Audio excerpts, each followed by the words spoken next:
What if I told you the mystery of the pyramids and the myth of the dragon were actually connected? We're about to go on a pretty wild thought experiment, one that starts with a real-life historical puzzle and ends with a question that totally blurs the line between science and fantasy. Okay, so let's start our journey somewhere familiar. Ancient Egypt. For literally thousands of years, right, the Great Pyramids of Giza have just been sitting there. These absolute marvels of engineering built as tombs for the pharaohs. We all know them. Now, let's just jump thousands of miles across the Atlantic Ocean. Over in the ancient Americas, you had civilizations like the Maya, the Aztecs, and they were building these massive, monumental structures too. And here's the weird part, they were also pyramids. And this right here is the central puzzle. These cultures had no known contact. No shared language, no trade routes that we know of. So how on earth did they all independently come up with the exact same architectural design for their most sacred buildings? When you try to solve this, you basically run into two main schools of thought. One of them is, well, it's pretty practical and straightforward.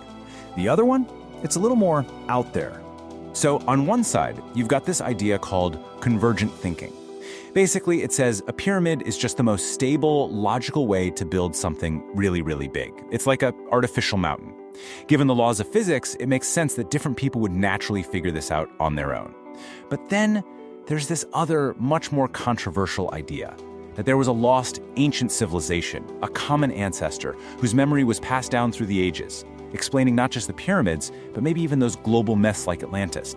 And that whole lost connection theory, a lot of it is inspired by the work of folks like archaeologist Graham Hancock. He basically proposes that there was this super sophisticated human society tens of thousands of years ago, which got wiped out, leaving behind only these faint little echoes in our myths and monuments. So, you know what? For the rest of this, let's just step into that world.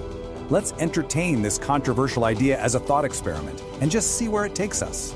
Because if pyramids are a kind of cultural memory, then what other myths might be echoes of a lost reality? If we're willing to entertain the idea of a real Atlantis, what else could have been real? And this, my friends, is where our journey takes a very sharp, very interesting turn. If we're going to entertain the idea of a forgotten civilization, then shouldn't we also consider the possibility of a forgotten creature? Now look, the logic here is provocative, for sure, but it is consistent. If we're going to accept that some of our grandest myths might be rooted in some kind of truth, we have to ask the same question about other myths that are just as universal, like the myth of the dragon.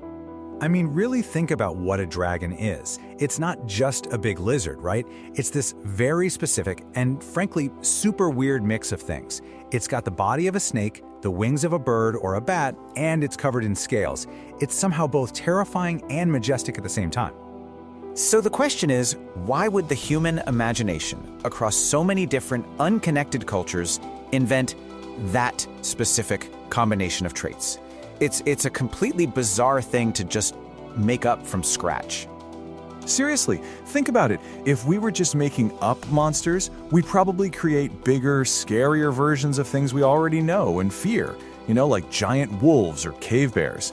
The dragon is just too specific, too biologically strange to be a simple invention. And this brings us to the final, huge leap in this thought experiment.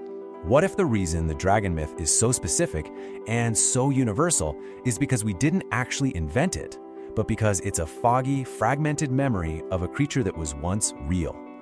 So, now that we've followed this rabbit hole from ancient pyramids all the way to forgotten creatures, we have to take one last step, from the deep, deep past into the maybe not so distant future. And look, this isn't science fiction anymore.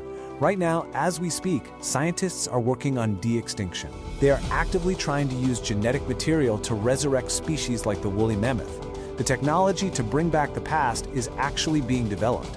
So if you follow the chain of logic we've been on, the path forward becomes kind of clear, doesn't it? Step 1, you uncover forgotten history. Step 2, you find evidence of lost creatures in that history. And then the third, inevitable question becomes, could you actually bring them back? And this is the final, absolutely mind-bending place we end up, where the walls between history, myth, and science just totally collapse. If we actually found dragon DNA, could we resurrect it? And what if we never find it? As our genetic engineering tech gets better and better, could we one day just decide to build one from scratch? It's a crazy thought, and it all started with a simple pile of stones in the desert.